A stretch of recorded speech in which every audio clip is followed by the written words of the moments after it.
Hey there.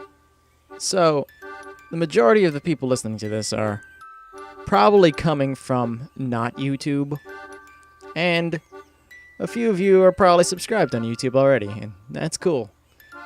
But I'm going to address the people not coming here because they're probably more interested.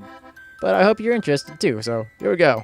So, for those who don't know, I have a relationship blog. It's a thing on Tumblr, and it's actually shockingly popular. I'm really glad that people trust me with their problems. I just think I'm able to talk pretty well and address them, but hey, it's there. It's called I Need a Relationship, or God, I don't even know my own site. I Need relationshipadvice.tumblr.com. And yeah, if you're listening to this and came here from there, you probably haven't heard my voice before, so hi. And what I've decided to do is, basically, I like to play video games and junk, and when I play video games, it's kind of a waste of time. So, I decided to, hey, maybe I could make some of that time useful in some way.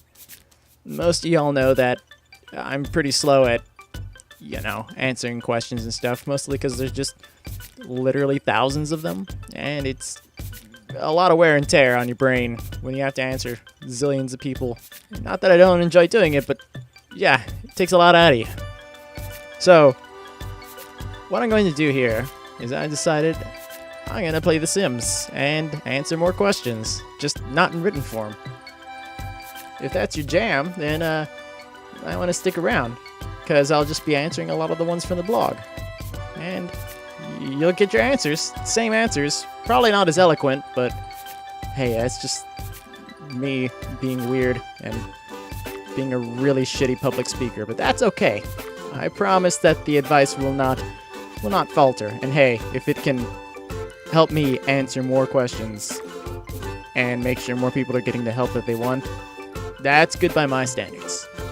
So yeah, for any of you who just want the relationship advice, that's all you really need to know. I'm gonna play The Sims. I'm gonna play The Sims, and you're gonna get your advice. So just keep asking questions at the blog, and yeah, have fun, I guess. For the rest of you, I guess you kind of want to know the game side of stuff, since games is kind of what I do on YouTube. So I'm going to play The Sims 3, and I'm going to do a legacy. So, for those of you who don't know, a legacy challenge is just a little challenge you can take, if you want to, that basically gives you something interesting to do while you play The Sims. The objective of the challenge is basically, you gotta make a character, and then get them to have a family that extends for 10 generations. I've tried a legacy before, and I just never got around to finishing it because, I don't know, I got bored and did other stuff. I'm thinking that if I have to answer some advice questions anyway, I might as well have a mindless task going on in the background while I do that. So, it's the perfect synthesis of both of those things. Yeah, it's cool. So, it'll give me a way to actually finish a legacy, for once, and also allow me to do other stuff while I do that. But, that being said, I need to set down the ground rules of said legacy, just so that everyone knows what's going on if you've never been interested in a legacy before. And there's a special website for Sims Legacies if you're still down with Sims 3 and want to try one on your own, so I'll just put that in the freaking description or whatever. Anyway, here's the rules. So basically, start a new game, and then you're going to pick a founder. You just create them and create a sim just like any other person. It can be a he or a she, doesn't matter at all. And after you finish it, you make them the active household immediately. Then, you have to buy a specific house. It's usually the largest house. There's a certain size, I don't remember what it is. But all in all, the house has to cost around 14,700 simoleons. From that point, you buy the place, and you're basically broke. And that's part of the point, because in the Legacy Challenge, no cheating is allowed, except in the initial part where if you, bought a plot of land and for some reason it didn't cost 14,700 simoleons, you could regulate your budget to make sure that you aren't cheating in some way or another, and actually have the proper amount of money. But yeah, after those initial little, setup rituals, no cheating at all. Not even a little bit. And the first generation's kind of hard. But after that, it usually is. It's pretty easy. And the idea of not cheating, it's kind of fun since, you know, most of us Sims players just go motherload on it instantly. Anyway, rule number 5. No life extending items. So, you have a specific time frame with which all your characters have to live through. It has to be the absolute normal. You can't be super long, can't be super short. It has to be right in the middle. That way the generations don't take 5 years to complete. And because of that, you can't keep anyone alive longer than they're supposed to. So no items like ambrosia or all that junk. So yeah, after that, you're going to have your little family and they're going to be doing their little things. Whenever you have a new member of your family, whether they're adopted or whether they're born, ideally they're born, you're going to roll for all of their traits. That means you don't get to pick any of them. You just have to deal with what you got. Again, another effort to make it more curious and randomized, which is a lot of fun. Yeah, that's the basic setup of a legacy.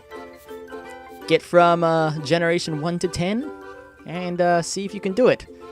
There's a point grading system, but I don't really care about it, you know. Since it's all going to be filmed, I guess that when I finally get to 10, I can just, you know, do that. Do all the point tallying if I really wanted to.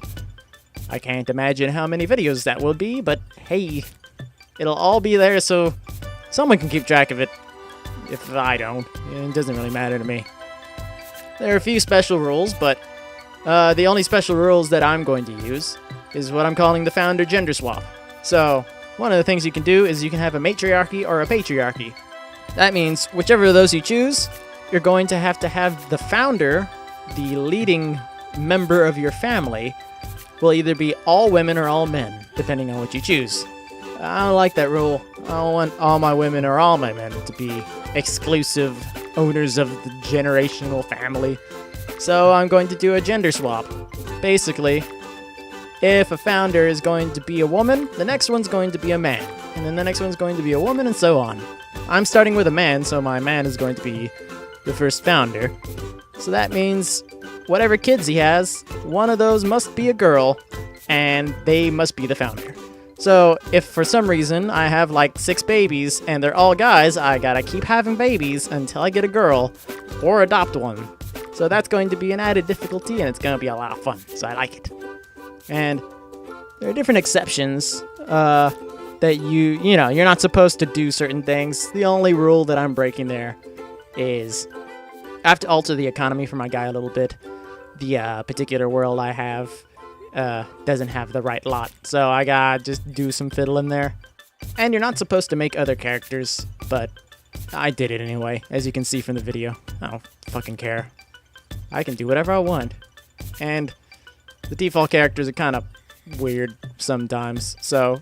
And I just wanted to make sure my guy had some pretty people to date and potentially procreate with. And yeah, at least I won't have, like, super janky generational line from, like, desperate sex on a cold night in a lonely one-bed apartment that I'm sure I'm going to have, at least for the first several weeks or months and all that business. Yeah, that's the general setup for Legacy. So, that's the whole skinny.